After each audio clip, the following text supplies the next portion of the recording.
The ACTU executive met here at the invitation of the Newcastle Trades Hall Council as part of the celebrations of its upcoming centenary. And according to the Secretary of Trades Hall, Peter Barrick, the visit to Newcastle by the ACTU group was a huge success in terms of both industrial relations and public relations. I think it gives the opportunity for Novocastrians to hear and speak to the leaders of the trade union movement. I think also it brought the ACTU executive, who for the first time had a meeting in a provincial city, and we think it was great for the city. What do you see as the main things to come out of that from an industrial relations point of view? I think the two key issues, that the two key decisions taken, was the one on the Builders Labourers Federation. The activities of the Builders Labourers Federation, of course, backed the ACTU in the corner, and I suppose, to put it in its crudest form, that the ACTU dumped the Builders Labourers Federation on this occasion. The other one, of course, is superannuation. That superannuation now is very much in the wages question. It is not seen as something separate. And on the industrial front from here on in, we'll see that superannuation will be a fundamental factor in wages determination.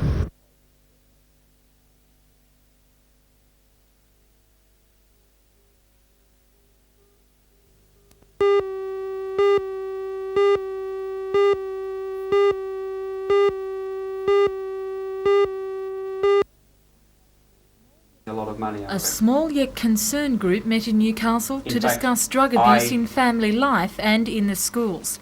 The meeting was organised by Chairman of the Hunter Life Education Centre, Father Arthur Bridge, after the formation of a Newcastle branch of RAIN last week. The group established to fight the drug problem was set up in Sydney earlier this year by the Reverend Ted Knopf. It's a self-help group concerned with the problem of both present and future drug addicts. According to the latest statistics, users are becoming addicted at a younger age. Alarming results which Father Bridge says are not given enough attention. I think it's being swept under the carpet.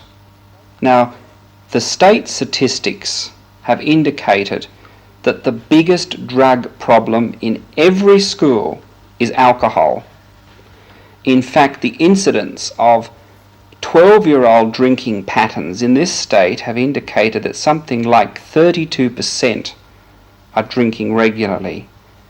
After that, we have enormous abuse of tobacco, and right down to marijuana, pills, glue, and even heroin. What can be done to solve the drug problem? I think a program of education, it has to be a preventative program of education that is going to be the winner in the long run, and we need to do it now, and we need to do it as quickly and as young as possible.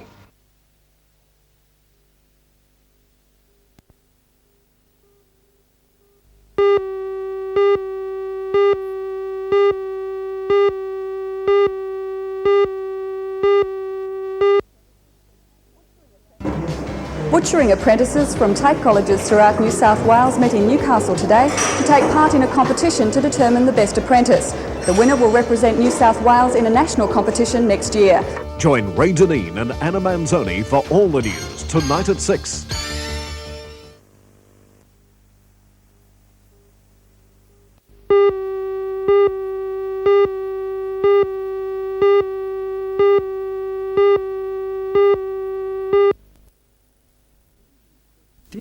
The engine in question is, of course, Locomotive 3801, the famous green beast which was the first to travel across Australia from east to west and which for years pulled the Newcastle Flyer and Melbourne Limited.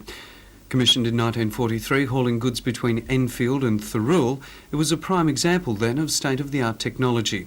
Australia's first truly international standard engine, which eliminated double heading and which could haul maximum weights economically at continuous high speeds. The 3801 was retired in 1974 and a restoration fund was set up. The $50,000 gift by Gillingham being a great leap forward towards its $500,000 budget. Its restoration is being undertaken at the State Dockyard by 3801 Limited, a company incorporated especially for the task and using Hunter Valley Training Company out-of-work apprentices. It's planned to have it back to its former glory in time for Australia's bicentennial celebrations, a magnificent reminder of our innovative pre-war engineering skills.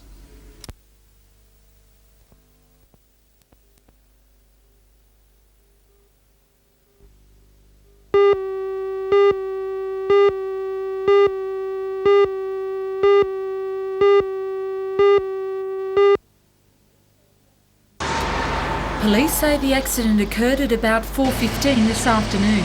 Although no positive cause has been found, police believe that the flat-top semi-trailer heading south on the Pacific Highway lost control when turning the bend near the Catherine Hill Bay turnoff. It's thought that the load carrying 7 steel girders slipped, pulled the trailer over, snapping off the turntables. Diesel spillage lined the highway where the road surface had been severely damaged by the heavy impact of the load.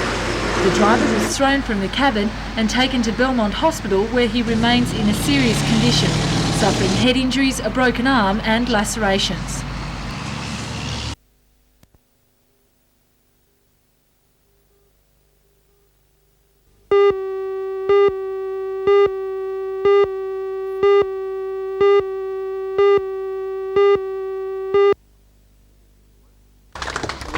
The official opening of Stage 1 of Cromarty Village attracted politicians, members of the real estate industry and a few potential buyers. The State Treasurer and member for Wall's End, Ken Booth, gave the project his seal of approval, saying it shows imagination and foresight. The luxury housing development is the brainchild of former Warringah Shire President Peter Dawson, who gambled that enough people are willing to pay between $198,000 and $250,000 for this kind of lifestyle. For your pennies, you get a 3-bedroom split-level house with just about everything that opens and shuts, water views and your own marina berth out front. As part of the marina, Dawson built the first new public wharf in Port Stephens since 1937. It was also necessary to reconstruct the beach, which until recently was eroded and barren. 4 strata houses have been completed and another 6 are well on the way. A total of 23 houses are planned, and when they are built, Peter Dawson will have spent $4.75 million. At this early stage, 3 houses have already been sold, and the developers are confident of the project's success. At Merriweather today, another new building was celebrated. This office block in Frederick Street opposite the beach. The site is considered one of the prime locations for office development and is owned and occupied by the Australian Colliery Staff Association, a chartered accountant, Shortland Insurance Brokers and R.T. Lang. It was the president of the association, Alan Watkins, who declared the offices officially opened and led a large number of guests on a tour of the facilities. The offices' main feature are their spectacular views of the beach and the city. A development of a very different kind is attracting attention at Gateshead. The spare parts retailer Pep Parts is opened for business, with its owner predicting it will be a great success. The man behind it is local businessman Jim Walker, who after 7 years as managing director of D&J Auto Parts saw the need for a complete spare parts retailer in the region. Customers can have their parts and accessories fitted on the premises in one of 8 bays. The $1 million store is claimed to be the biggest of its type in Australia.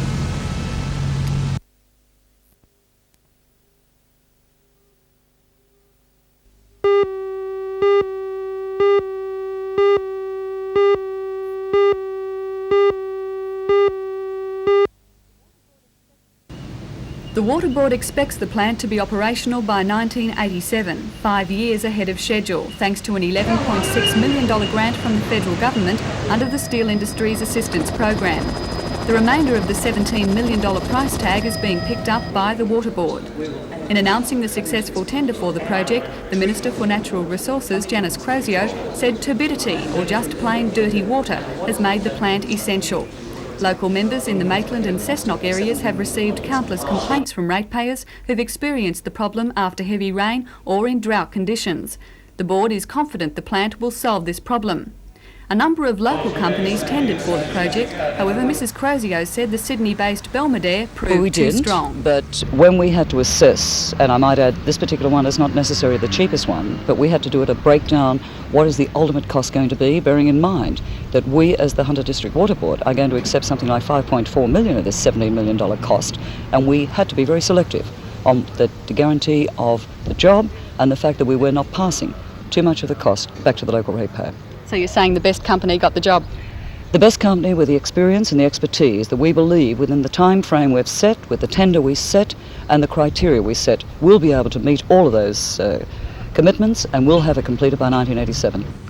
Mrs Crozio also officiated at a ceremony celebrating the centenary of the supply of reticulated water to the Newcastle and Lower Hunter regions. She unveiled a plaque at the Obelisk Park, which has been newly landscaped following the filling in of Newcastle's #1 reservoir.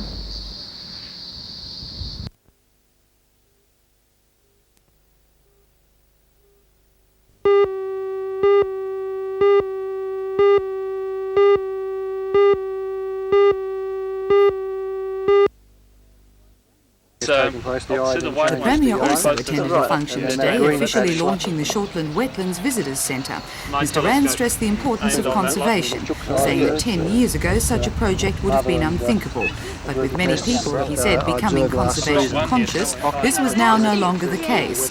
Mr Rand presented an award from the Bicentenary Committee, the first of its kind to be given in New South Wales, to the Hunter Wetlands Trust, saying it was in recognition of the importance placed on the wetlands project.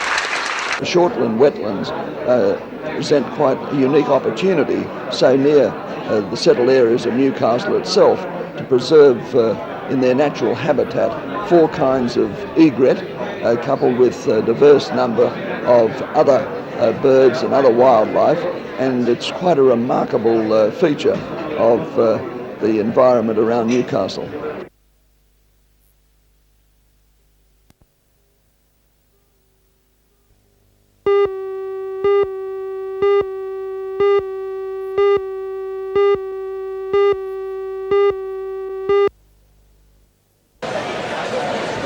It was a momentous occasion at the Newcastle Workers' Club last night as a large gathering of trade union stalwarts and federal and state politicians commemorated the Trades Hall's 100th year.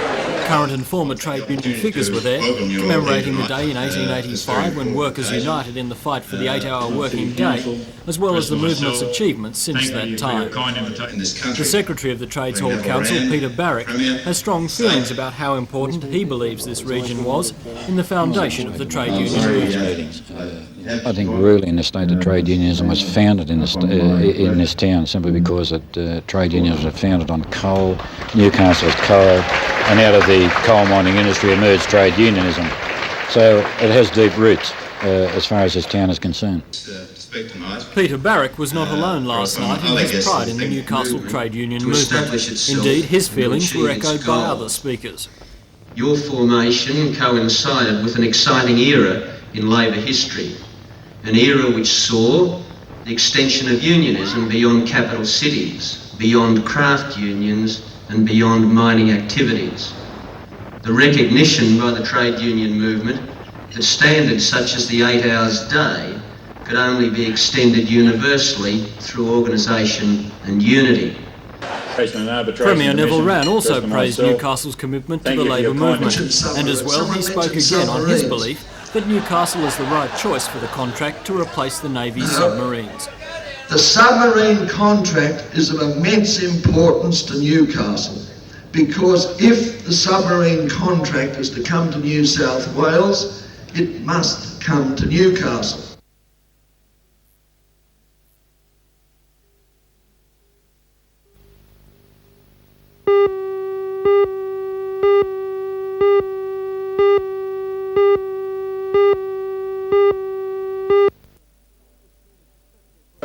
It's been a successful first year since the Hunter Orchestra was formed in April. Last weekend they started their third and final season for the year with an informal busking session in the Hunter Street Mall. This Sunday they played their last performance for the year, a full-scale open-air concert of popular classical music in King Edward Park. Today the stage was set up in the Natural Amphitheatre near the Bogey Hole. Musical director Ulrich Burstein says there are many reasons why the orchestra is complementing concert hall performances with new and slightly different ventures like this one. Yeah, well, we're trying to spread our net, as it were, and get a lot of people interested who have perhaps never heard a live symphony orchestra before. And we're very lucky that Shuey's offered to organise this vast extravaganza, which this one is going to be.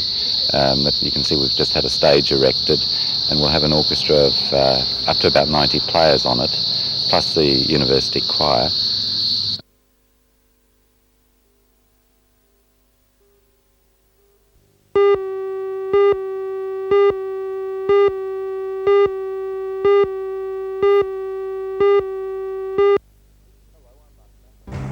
Hello, I'm Mark Matho.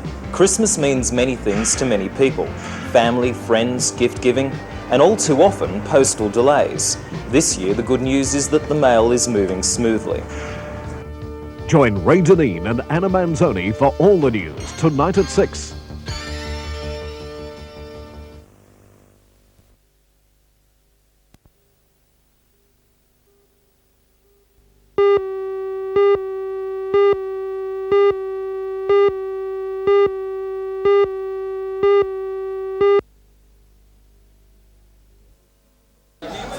Workers from the Wallsend depot of the Shortland County Council gathered for the handing over of more than $12,000 to the Mater Hospital. The cheque was presented by foreman Dick Ryan, who represented more than 800 workers, to the chairman of the Mater Hospital Board, Joseph Talty. Mr Talty says it's money that was needed and will be well spent.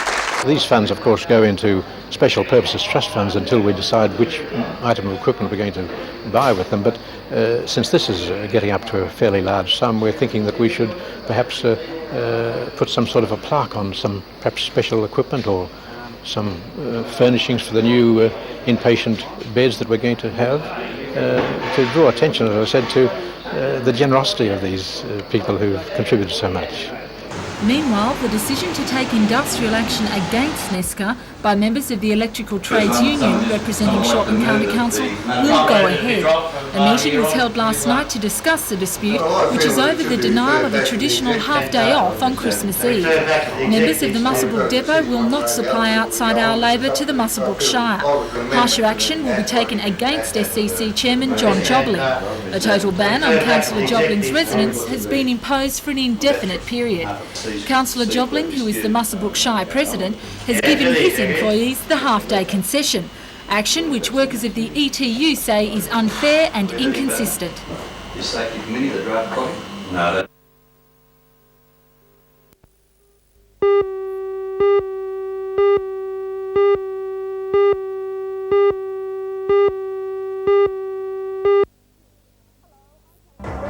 Hello, I'm Helen Hughes and I'm in the midst of a Christmas party held at Newcastle City Hall today for the region's disadvantaged children. The party was graced by a visit from that popular man in the red suit and beard who helped to spread the Christmas cheer. Join Ray Deneen and Anna Manzoni for all the news tonight at 6.